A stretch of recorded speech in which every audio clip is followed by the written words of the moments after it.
Hey y'all, Mama Snark here. I am here at Disney World and I'm going to do a quick little video on how to prepare for the rain. If you can see behind me, it looks clear in the camera. A little bit of gray clouds. Let's see, let me turn this way. Yeah. So it's kind of a like rainy, threatening afternoon. If you're coming in the summertime especially, it's going to rain every day. Like go ahead and just count on that. It's going to happen. So I'm going to give you some of my best tips and tricks and advice for how to deal with rain when you're at Disney so it doesn't ruin your vacation and you're not just stuck in the hotel room the entire time, because that's no fun for anyone. So my first thing is, if you're packing light and just like a fanny pack like I am today, I don't have my kids with me, so I don't have a stroller. So I didn't want to pack like all the rain gear. So I have a hard poncho. If it'll show. So this is a poncho. It has a perforated little edge right here for you to tear open. See if you can see that right there.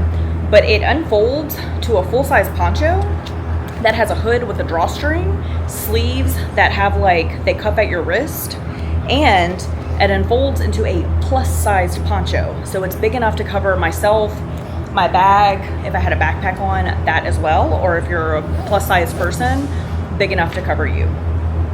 Number two is optional. Sometimes I bring it, sometimes I don't. It's an umbrella. I like to bring the umbrella that has the UPF like underneath it, so it can also double for shade in the summertime, like if you're waiting for a parade or if you're at Hollywood Studios that doesn't have a lot of shade or something like that. You can also pop that open and use that as like sun coverage. But sometimes if it rains, just the poncho, especially in the summertime when it's monsooning and hurricane season, if you get like one of the torrential downpour thunderstorms, you're gonna need a little bit more than a poncho. Like I like to also have an umbrella to kind of shield from like the spitting sideways rain. So that's another option. I'll link everything I can down below, my favorite umbrellas. When I don't have my kids with me and it's not summertime, like if I'm coming in December, and I'll insert a picture here for you of me at the Festival of the Arts this past December. It was kind of rainy for a minute. I like to pack my Totes personal size umbrella. It's just big enough for me and it's a little bit more compact when I'm traveling and to put in like the side pocket of a little backpack or something.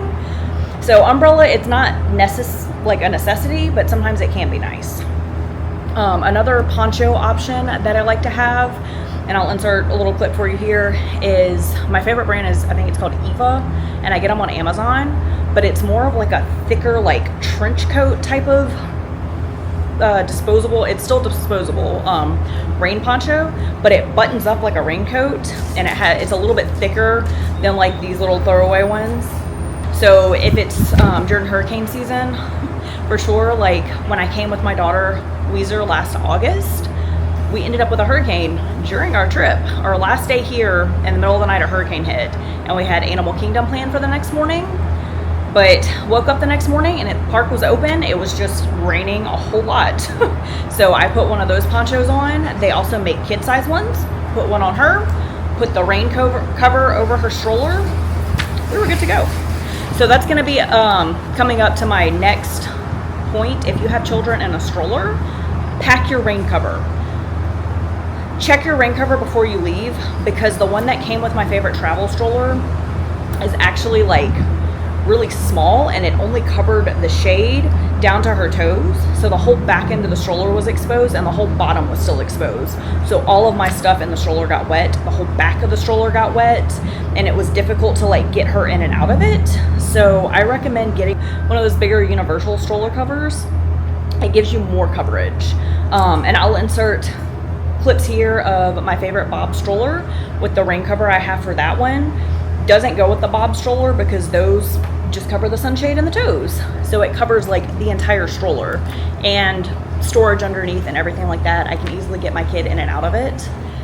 If you park your stroller at a ride and it looks anything like this, go ahead and put that on, because the last thing you want is to go out to like eat at a restaurant, go on a ride, come back to your stroller and it's soaking wet, because you're not gonna be able to put your kid in it, or you're gonna have to buy a towel to put on the stroller to put your kid on. So good rain cover for your stroller is a must. I'm trying to think. Oh, last option is going to be bringing a packable raincoat.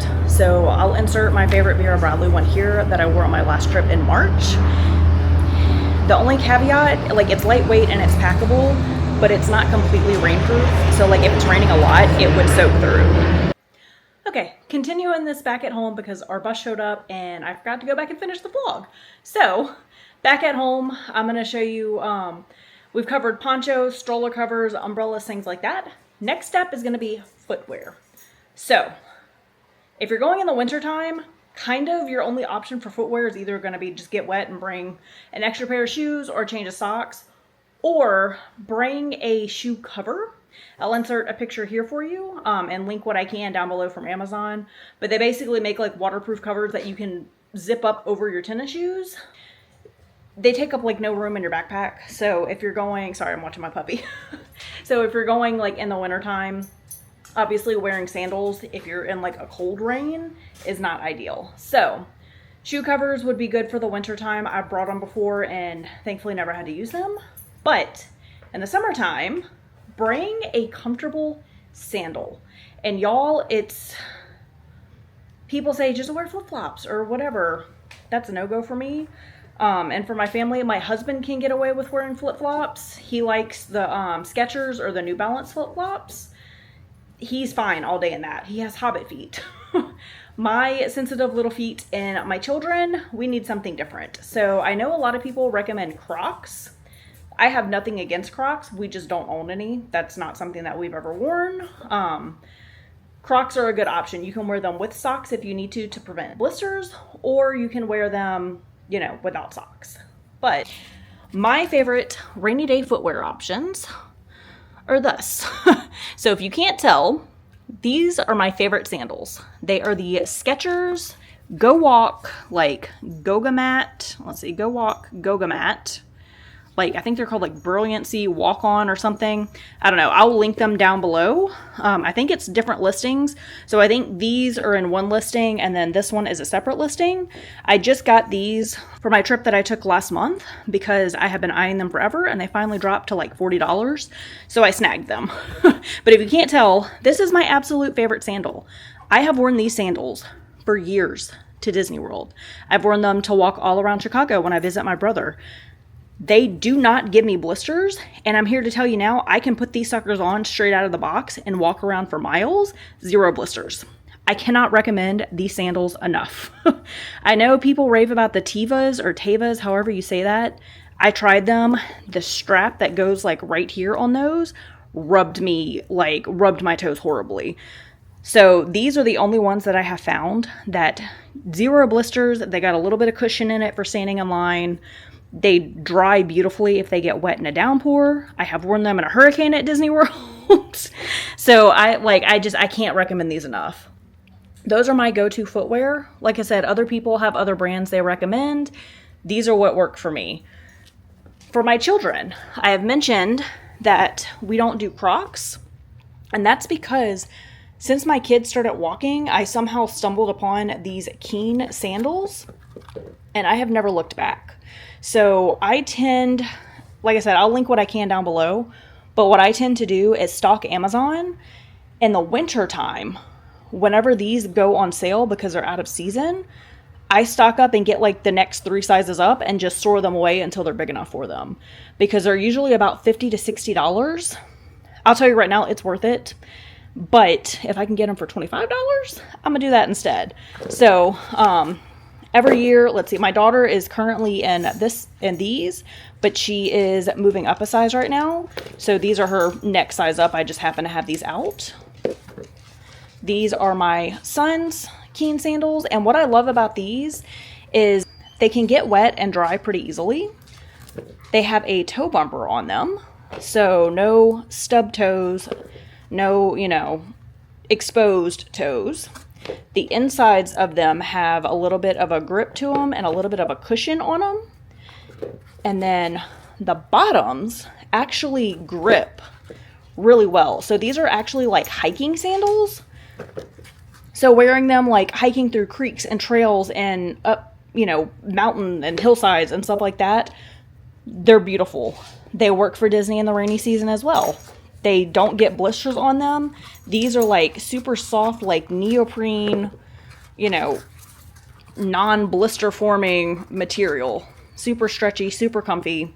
My kids have wide feet as well, and I find like some sizes work a little bit better than others. My daughter struggled a little bit more in these because her foot's so wide, but these are perfect. So, rainy day shoe gear. Check. Showing you why sandals are important. The streets do tend to flood in Disney when it rains. And then my last bit of advice for Disney during the rain is, y'all, just get out there and do it. Make the memories. You have spent so much money and probably spent so much time planning this vacation. Do not let the rain slow you down or deter you one little bit. I'm here to tell you right now, some of my favorite Disney memories are during horrible like rain showers and thunderstorms. As you can see here, the parks tend to thin out when it rains. People get scared of the rain. They tend to just scatter and go back to the hotel, call it a day, hold up inside of a restaurant, whatever. So when it rains, the crowds kind of just disappear. Most of the rides when it rains tend to be a walk-on. My son wanted to ride Toy Story Mania, and I looked at the wait times and I was like, you know what, bud? Let's go do it. We walked right onto it. I will say be prepared because they will make you take the ponchos off on rides. So be prepared with like a Ziploc bag or something like that to put the wet ponchos in so you're not shoving those in your backpack wet. But yeah, as you can see, put the ponchos on, get your little sandals on, make sure you got shoe covers, whatever. Put the rain cover on the stroller. Don't be afraid. Just get out there and do the dang thing. My kids, they don't care one little bit about getting wet. Now, I will say I can understand if it's wintertime and it's raining because you don't want to be cold and wet and getting sick. But most of the time in Florida, it's going to be warmer weather. So don't worry about it. Put the ponchos on, put the rain cover on. Just go out there and do it and make those memories with your family. Another beautiful thing about when it rains at Disney is that the character meet and greet lines also go down exponentially. My daughter and I were there during a hurricane. I checked the weather. It like monsooned that night. I checked the weather in the morning. It was going to be raining all day still, but the parks opened because it wasn't bad enough to do any damage. So I asked her, I was like, hey, we can just hang out at the hotel and play games and stuff until we have to go to the airport, or we can go to Animal Kingdom and we're going to get a little bit wet. And she was like, I like getting wet. Let's go. So I said, all right, sis, let's go. Got on the bus, went to Animal Kingdom. We literally walked right up to meet Moana. There was zero line at all. Like, we went up. She got to spend as much time as she wanted meeting her. She got more of a genuine like experience and one-on-one time without feeling rushed. After that, walked right up to meet Daisy and Donald. I think we waited maybe like 5 minutes, and that's because they had to go take a break and they were coming back. So I think there was like one family in front of us to meet Donald and Daisy, no one to meet Moana. Another thing, if you happen to be at Animal Kingdom during the rain, head straight to Safari and ride the Safari. Y'all, the animals are crazy active during the rain, and that was the best safari experience I have ever had at Disney World, and I've done it several times. So if you happen to be at Animal Kingdom during the rain, go ride Safari and thank me later. But yeah, all in all, don't let the rain scare you from enjoying your Disney trip. Like I said, you planned it, you earned it. Go out there and get it. Enjoy it. Hopefully this video was helpful in making preparation so that you are better prepared and you can go out and enjoy the parks during the rainstorms. Make sure you give this video a like and a thumbs up, hit that notification bell, subscribe, and follow along for more content. Bye, guys.